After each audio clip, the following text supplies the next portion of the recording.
शिर्डी गावाला जायचं मला. जय साई. मोबाईल येण्यावर ते सांगितलं आम्ही सगळे हातवर केले.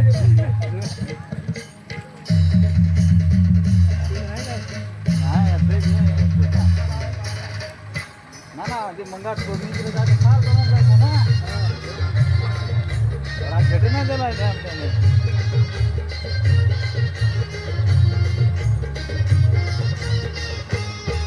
मला शिर्डीला जायचं, माझ्या साईला पाहायचं. मला शिर्डीला जायचं, माझ्या साईला पाहायचं.